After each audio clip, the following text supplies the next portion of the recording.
ti mugunda no indi ni barabara ya kuma Kiprobe guthie Eldoret. Aikari guku makoretwo na ihinda iritu magitwarithia mihango yao ya o muthenya.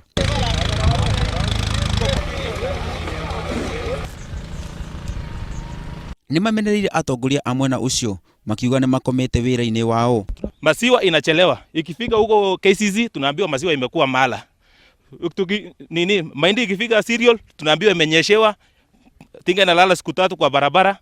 Halafu ikifika cereal tunaambiwa mahindi ni muozo na tulikuwa tumefuna mahindi mzuri. Mathite na mbere kuga andu aingi ni matete mioyo yao kuona matikinyaga thibitari mahinda maria magirire. Kama ni hospitali, watu wanakuwa wagonjwa, huwezi fikisha mtoto hospitali, hakuna any emergencies inaweza atendiwa in this area. Tuna lose watu wengi kwa sababu ya hii barabara. Guthuka kwa barabara iyo ni kumatungitie hathara nene muno kuria magetha mao matakinyaga thoko-ini ihinda riria riagirire. Handu-ini ha Inooro TV, njitagwo Simon Macharia wa Wangui.